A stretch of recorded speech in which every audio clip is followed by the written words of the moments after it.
안녕하세요. 오늘은 19세기 말 미술 그 두 번째 시간으로 상징주의와 빈 분리파에 대해 알아보시겠습니다. 19세기 말 미술이 처했던 상황, 즉 근대사회 후기 전반적으로 사회에 퍼져 있던 생각은 인간 이성에 대한 믿음의 의심입니다. 이에 19세기 후반경이 되면 예술가들 역시 인간 이성에 대해 의심을 하며 예술이란 무엇인가, 사실이란 무엇인가에 대해 질문을 던지게 됩니다. 이런 상황에서 예술가들은 혼란을 겪게 되고 한 무리의 예술가들은 어차피 사실, 진실을 드러내는 그림을 그릴 수 없다면 그냥 보기 아름답게 그리자라고 합니다. 그리고 다른 한 무리는 인간의 내면, 무의식, 상상, 감정을 반영하는 그림을 그리자고 하였습니다. 전자, 그냥 이쁘게 그리자는 지난주 함께 살펴본 아르누보이고요. 후자, 인간의 내면을 그리자는 오늘 살펴볼 상징주의입니다. 그런데 어떻게 사람의 마음을 그림으로 그릴 수 있을까요? 사실 이 주제에 대해 선배 세대 작가가 이미 작품을 남겼습니다. 바로 18세기 후반 낭만주의 화가들입니다. 이들 역시 인간의 감정을 시각화하는 데 관심이 많았습니다. 그들은 현실적이지 않은 인간의 꿈이나 고대의 신화에서 영감을 얻은 후 그곳에서 등장하는 상징적인 요소들을 작품에 그려넣어 내면의 감정을 표현하였습니다. 대표적인 작가로는 스페인의 고야를 들 수 있습니다. 그럼 본격적으로 상징주의 작가들의 작품을 감상하시기 전 잠깐 낭만주의 고야의 작품을 먼저 감상하시겠습니다. 이 그림은 현실을 보고 그린 것이 아닙니다. 다만 거인이라는 신화적 소재를 차용해 당시 고야가 느꼈던 스페인의 불안하고 공포스러운 분위기를 표현한 것입니다. 즉, 거인이란 신화적 소재를 통해 고야의 감정을 그린 것입니다. 상징주의 화가들 역시 이렇게 상징적인 요소를 이용해 인간의 감정을 표현하였고, 이들은 이런 방법으로 산업 문명의 물질화된 사회를 예술을 통해 저항하고 극복할 수 있다 믿었습니다. 하지만 이들 18세기 후반 낭만주의 작가와 19세기 말 상징주의 작가들의 작품에는 차이가 있습니다. 그것은 상징주의 작가들은 사실적으로 그리려는 그림에 대해 비판적인 태도를 취했습니다. 이들은 낭만주의 작가들에 비해 조금 더 현실적인 소재를 사용하면서도 상징성이 더욱 도드라지게 그림을 그렸습니다. 그럼 본격적으로 상징주의 작가들의 작품을 감상하시겠습니다. 첫 번째 작가는 휘비드 사반네입니다. 그의 작품은 마치 고대 조각상을 보는 것 같은데요. 단순하지만 균형 있는 구성을 그려낸 작품입니다. 이 그림에서처럼 그의 그림은 대부분 색과 형태를 단순화해 가능한 적은 표현을 하려 하였습니다. 그리고 이 때문에 그의 작품은 조금은 현실 초월적으로 보입니다. 자, 그럼 그림을 조금 더 자세히 보시겠습니다. 이 그림 안에 있는 여인들이 누구인지 샤빈느는 뚜렷하게 말해주지 않습니다. 바로 이 점, 구체적이지 않음이 매우 중요한데요. 샤반느는 이렇게 뚜렷하지 않은 표현들을 통해 당시 근대의 구체적이고 또렷한 이성, 과학기술의 구체성과 물질 세계에 대한 저항을 표현하였습니다. 계속해서 샤반느의 작품입니다. 앞에서 말씀드린 것처럼 여기서도 그림에 등장하는 인물들이 누구인지 분명하지 않습니다. 샤반느의 작품은 보시는 것처럼 단순하지만 모호합니다. 하지만 그러므로 인해 반드시 무언가 구체적인 것을 지칭해야만 하는 미술에서 벗어나 애매하면서도 동시에 감동을 줄 수 있는 미술의 가능성을 보여주었습니다. 그리고 그의 이러한 애매한 작품들은 애매모호한 인간의 마음을 솔직하게 반영하면서도 감동을 주는데 성공하였습니다. 다음 작가는 귀스타프 모로입니다. 모로는 후에 야수파의 주역인 마티스, 루오 등을 가르치며 큰 영향을 끼쳤습니다.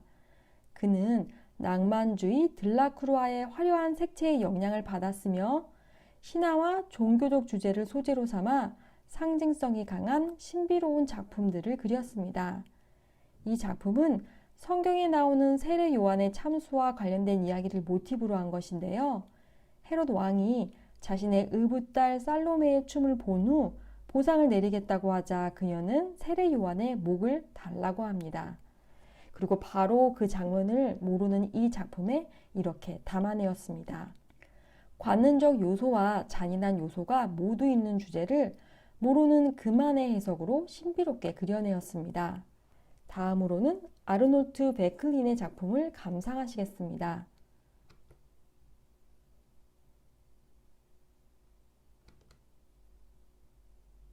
베클린은 모로와 다른 방식으로 후대 초현실주의에 큰 영향을 미친 상징주의 화가인데요.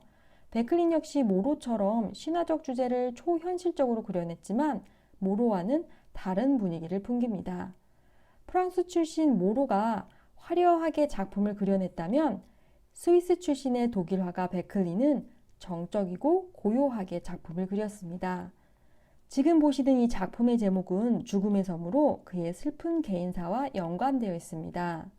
베클린은 어려서 전염병으로 가족을 잃었으며 혁명과 전쟁으로 혼란스러웠던 시대에 살았던 사람입니다.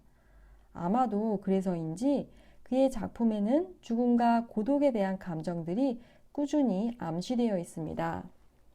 다음으로는 오딜롱 르동의 작품을 감상하시겠습니다.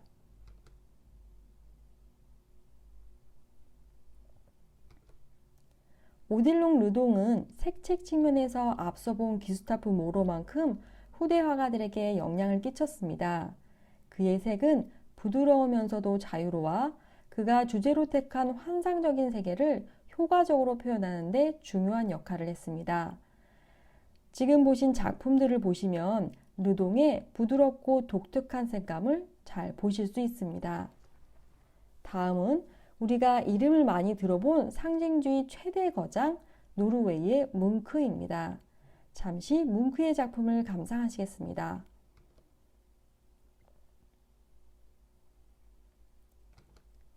인상주의 이후의 작가 반 고흐는 내면의 폭발적 감정을 드러내기 위해 바라본 사물의 형태를 왜곡하는 기법을 연구했습니다. 그리고 뭉크는 이러한 가능성을 보다 깊이 파고들었습니다. 지금 보시는 이 그림은 그의 대표작으로 등장인물뿐만 아니라 화면 전체가 공포를 느끼고 절규하는 듯합니다. 그는 화면에 나타난 사선과 하늘과 강의 색이 바뀌어버린 보색 대비, 그리고 형체를 잘 알아볼 수 없는 사람의 얼굴 모습을 통해 갑작스런 정신적 충격을 대단히 잘 표현해내었습니다. 지금 보시는 그림처럼 뭉크는 결코 대상을 있는 그대로 표현한 것이 아니라 그림 안에서 자신의 감정을 드러내었습니다. 그리고 이러한 뭉크의 작품은 빈 분리파 등 다른 상징주의 작가들뿐만 아니라 이후 표현주의에도 직접적으로 영향을 줍니다. 지금까지 살펴보았듯이 상징주의는 신고전주의나 인상주의 같이 어떤 일정한 기법이나 소재를 공유하거나 비슷한 원칙을 가지고 그림을 그린 뚜렷한 유파는 아니었습니다. 하지만 이들은 같은 문제의식을 가지고 상징성을 통해 문제를 극복하려 했다는 점에서 상징주의라고 묶을 수 있습니다. 그런데 여기서 오스트리아에선 빈 분리파라는 유파가 등장합니다. 오스트리아는 당시 산업혁명으로 본격적으로 근대 국가로 자리 잡고 있었고 국력도 커지면서 예술가들이 주체적으로 활동할 역량도 갖추어 있었습니다. 그런데 당시 오스트리아 빈에 있던 빈 예술가 협회는 약간 안일한 태도를 취해 당시 혁신적이었던 오스트리아의 젊은 예술가들 성에 차지 않았습니다. 이에 젊은 예술가 집단은 빈 예술협회의 통속성에 반발해 빈 예술협회와 분리된 유파를 만들겠다 하여 내놓은 것이 바로 화가 및 조각가의 오스트리아 분리파 협회입니다. 현재 우리는 간단히 빈 분리파라고 부릅니다. 그럼 지금부터 빈 분리파의 작품들을 감상하시면서 빈 분리파에 대해 조금 더 알아보시겠습니다. 처음 만나보실 작가는 빈 분리파의 대표적 작가 클림트입니다. 클림트는 금 세공사의 아들로 태어나 보수적인 아카데미 화풍 교육을 받았는데요. 아카데미 화풍을 섭렵한 클림트는 1888년 빈에 있는 브루크 극장의 벽화칠하는 일을 맡게 되었습니다. 그런데 여기서 뛰어난 솜씨를 발휘해 국왕 프란츠 요세프 1세로부터 훈장을 받을 정도로 잘 나가는 화가가 됩니다. 그런데 1892년 함께 작업해오던 아버지와 동생이 연달아 죽는 일이 일어납니다. 클림트는 이 일로 큰 충격을 받고 방황하게 됩니다. 방황 끝에 클림트는 이전보다 훨씬 자유로워진 예술을 선보이는데요. 아카데미 화풍을 섭렵하고 그것에서 벗어나 자신만의 미술을 펼쳤던 클림트의 예술은 많은 오스트리아 화가들에게 존경을 얻고 결국 그는 1897년 빈 분리파 운동의 주역이 됩니다. 그렇게 빈 분리파는 이듬해 첫 전시회를 열고 전시회는 큰 성공을 거둡니다. 다음 작품은 너무나도 유명한 클림트의 키스입니다. 이 그림은 오늘날 가장 사랑받는 그의 대표적인 작품입니다. 그는 이 작품에 후대 입체주의에 가서 본격적으로 유행할 꼴라주 기법을 시대에 앞서 과감하게 사용합니다. 그는 이 그림에서 사랑의 황홀경을 관능적이고 화려하게 표현하였습니다. 클림트의 이와 같은 관능적 에로티시즘, 성과 사랑 또는 죽음이라는 소재를 환상적으로 다루었던 작품들은 빈 분리파 이론들은 물론 이후 초현실주의나 표현주의에도 영향을 미쳤습니다. 하지만 아카데미 교육으로 인한 신중한 접근 탓인지 그의 예술은 결국 보수적 혁명에 그치고 진정한 혁신은 뭉크나 칸딘스키에게 양도했다는 평가를 받기도 합니다. 그러나 그럴지라도 근대 이성의 지배하에서 금기시되었던 에로스를 다시금 예술의 대상으로 올리고 오스트리아 빈 미술의 입지를 높인 클림트의 작품들은 분명히 작품 외적으로도 가치를 지닙니다. 다음 작가는 스위스 출신의 호들러입니다. 잠시 그의 작품을 감상하시겠습니다.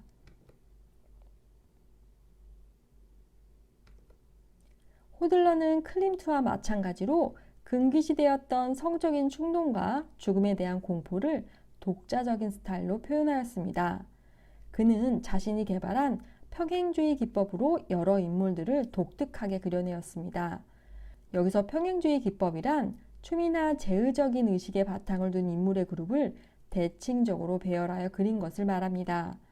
또한 호들러는 앞서 소개한 아르놀트 베클린을 정치적 스승으로 여기며 인간과 풍경의 본질을 찾아내려고 노력하였습니다. 지금 보시는 이 작품은 인간 내면의 무의식이 가져오는 다양한 환상을 표현한 작품입니다. 그림 가운데 사람은 정체 모를 검은 물체로부터 압박을 받고 있는데요. 이는 죽음의 공포에 질려 있는 화가 자신의 심리를 표현한 것으로 볼 수 있습니다. 호들러 역시 베클린처럼 어려서 가족들을 모두 병으로 잃었으며 그에 따라 죽음이라는 소재가 작품에 일관적으로 직접 등장하거나 암시되는 듯합니다.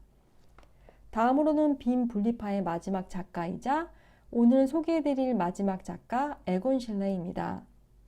에곤 실레는 앞서 보았던 작가들과 마찬가지로 성적 불안과 죽음에 대한 공포를 자신만의 스타일로 표현하였습니다. 에곤 실레는 미술을 배우고 싶어 아카데미에 등록했지만 아카데미의 보수적인 화풍에 실망해 학교를 떠납니다. 그리고 그런 그를 알아준 것은 다름 아닌 빈 분리파의 수장격인 클림트입니다. 클림트는 에곤 실레의 소묘를 본 후 그를 아껴 그림을 사주고 모델도 주선해주고 멘토일도 자청했습니다. 에곤 실레는 클림트의 도움과 자신의 노력으로 본격적인 자신만의 화풍을 개척할 수 있었고 인간의 성에 대해 주로 탐구하였습니다. 한때 가출 소녀들을 모델로 고용해 미성년자를 유인했다는 혐의로 고발되기까지 하는데요. 물론 그는 그런 혐의를 부인했습니다. 하지만 안타깝게도 많은 수의 실내의 작품들은 2차 대전 히틀러에 의해 퇴폐 미술이라 낙인 찍혀 상당 부분 태워져 현재 소수의 작품만이 남아 있습니다. 이 작품은 그 화를 면한 작품 중 하나로 죽음의 공포가 선명히 드러난 작품입니다. 지금까지 우리는 근대 서양 미술, 19세기 서양 미술사를 훑어보았습니다. 18세기 후반 신고전주의와 그에 대립했던 낭만주의를 보았고, 이후 사실주의와 자연주의를, 그리고 가장 성공적으로 19세기 서양 미술사를 이끌어 이후 현대미술로 이어지는 인상주의, 인상주의 성과를 토대로 그 한계점을 극복하려 했던 인상주의 이후 미술을 살펴보았습니다. 이어 다른 돌파구를 찾았던 라파엘 전파, 호더스 강파, 헤흐파 등을 살펴보았죠. 마지막으로 과도기 세기 말의 나비파와 아르누보, 그리고 상징주의와 빈 분리파를 살펴보았습니다. 다음 주부턴 20세기 모더니즘 예술가들의 주요 문제의식과 그것을 극복하기 위한 예술가들의 다양한 해결 방안을 살펴보도록 하겠습니다. 지금까지 함께 해주셔서 감사합니다.